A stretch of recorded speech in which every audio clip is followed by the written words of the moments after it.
Todos sabem o que significou o draft de 2003. LeBron James era a maior promessa de sempre. With the first pick in the 2003 NBA Draft, the Cleveland Cavaliers select LeBron James. Também foram chamados os nomes de Carmelo Anthony, Chris Bosh e Dwayne Wade. Mas, passados quase 20 anos, os fãs querem se esquecer do que foi a segunda escolha. Darko Milicic. Os mais recentes amantes da NBA devem estar a perguntar: quem? Por isso, o primeiro episódio do Bust será sobre o ex-jogador nascido na Sérvia. Primeiro, é importante esclarecer o conceito de bust. Um bust é um jogador que não foi ao encontro das expectativas que colocaram nele. Além disso, também temos de ter em conta o contexto do draft em que foi escolhido. Se o jogador for mau, mas todos os que vierem a seguir também o forem, eu acho que não é um bust. Com isso, vamos passar às raízes de Darko Milicic. Nascido a 20 de junho de 1985 em Novi Sad, ainda na antiga Jugoslávia, atual território sérbio, Darko começou a jogar basquetebol com 14 anos. A equipa onde percebeu que poderia ter jeito para o desporto foi o Emo Farm, atual KK Versak. Em 2001, o jogador sérbio fez, então, a sua estreia como profissional de basquetebol. Os 7.6 pontos por jogo, durante apenas 2 temporadas no campeonato, podem não ser um grande cartão de visita para um jovem atleta. E, pior ainda, existem relatos dos treinadores da altura a referir que quase tinham de arrastar Darko para os treinos, porque não lhe apetecia jogar basquetebol de maneira nenhuma. Os 2,13 metros foram grande parte da razão para apostarem tanto no potencial do jogador na altura. É a velha história. Quando vemos alguém grande na rua, existe uma grande probabilidade de alguém lhe dizer: olha, devia jogar basquetebol. E Darko, para tentar arranjar uma forma de ajudar a família que tanto sofreu com a guerra na Jugoslávia, encontrou na altura o basquetebol como uma potencial mina de ouro, o que também o motivou a jogar e treinar ainda mais. Agora, para compararmos realidades, em 2003, poucos tinham acesso à internet massificada. Passados 15 anos, Luka Doncic, na altura do draft de 2018, já era conhecido por grande parte dos olheiros e até alguns adeptos da NBA, devido ao que fez pelo Real Madrid com tão tenra idade. Com Darko, passou-se exatamente o contrário. Se existiam filmagens completas de o jogo dele na Sérvia, já era um milagre.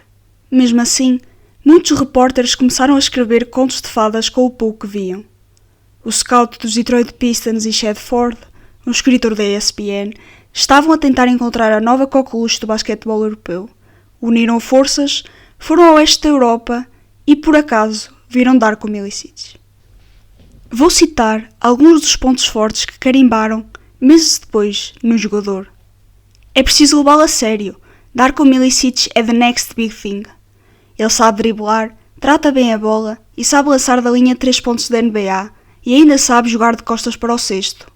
Ele pode jogar a 3, 4 ou 5, disse Chad Ford, além de o comparar, no mesmo artigo, a Dirk Nowitzki e Hakeem Olajuwon. Eu acho que já perceberam. Spoiler alert, ele nunca marcou um único triplo em 10 anos na liga. Voltando ao percurso até à NBA, temos obrigatoriamente de falar mais dos Pistons. Como referido, o olheiro da equipa na Europa, chamado Tony Ronzone, foi um dos responsáveis por levar Darko até Nova York para treinar. Em maio de 2003, apenas um mês antes do draft, apenas 2 pessoas conheciam realmente o valor do sérbio.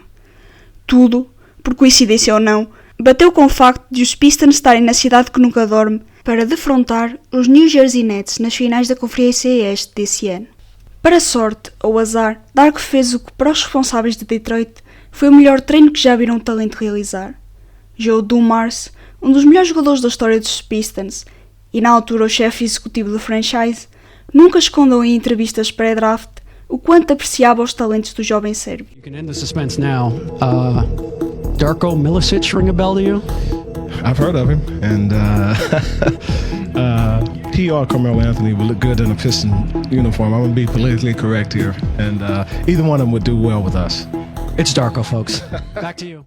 Com 19 anos de distância, parece ainda mais ridículo, mas alguns jornalistas perguntaram aos GMs se Darko Milicic deveria ser escolhido antes de LeBron James. Tal foi o hype que criaram à volta do jogador. A ideia de que ia ser o melhor jogador do mundo de uns anos em diante passou de boca em boca, mas continuavam sem saber o porquê. Principalmente os fãs liam e ouviam maravilhas, por isso também verbalizavam e faziam de conta que sabiam exatamente como jogava. Um dos motivos que também contribuiu para isso foi a crescente vaga de bons jogadores europeus na NBA. Na altura, Dirk Nowitzki e Pau Gasol estavam a jogar ao mais alto nível e Darko foi favorecido com esse estado de graça.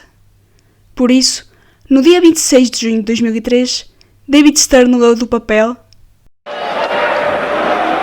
With the second pick in the 2003 NBA Draft, the Detroit Pistons select Darko Milicic from Serbia and Montenegro.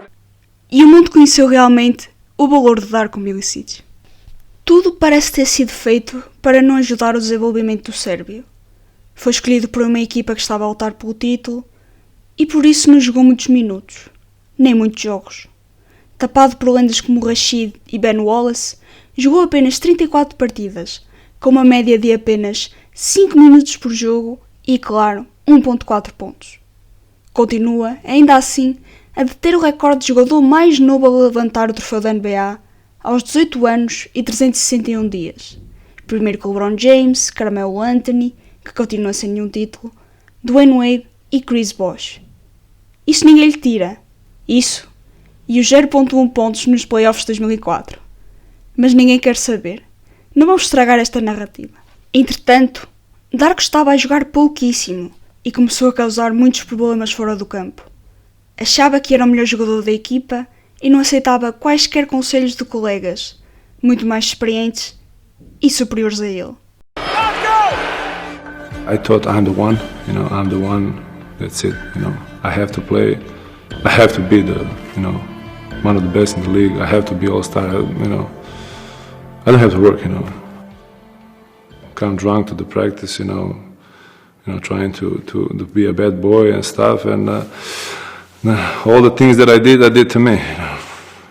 Do you remember what went through your mind, what you must have been thinking the first time you decided to drink before practice? That was not before practice. I drink all night and then I don't sleep. I just go to practice, I was thinking like this way I'm gonna just be the man, Começou a organizar festas em sua casa e os adversários já sabiam que, no final do jogo, se queriam divertir, era na casa de Milicic.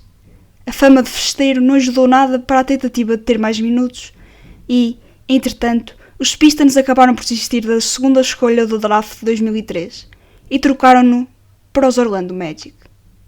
O problema é que o mal já estava feito. Provavelmente a minha comparação é real para algumas pessoas, mas Darko foi o primeiro Nikola Jokic a jogar na NBA, mas o treinador dos Pistons, Larry Brown, e todos os restantes que se seguiram nas mais variadas equipas apenas o jogavam como um poste tradicional que era o que existia na altura. Falar agora é fácil, mas o talento de playmaker e de lançador foi-lhe completamente retirado. Esse foi o início do fim da carreira de Darko, que se aparecesse agora, acredito que a conversa fosse completamente diferente. Ou bastava ter ido para uma equipa em reconstrução, mas nunca vamos saber. Até o final da carreira na NBA, Darko passou por mais algumas equipas. Depois de Pistons e Magic, passou pelos Memphis Grizzlies, New York Knicks e Minnesota Timberwolves.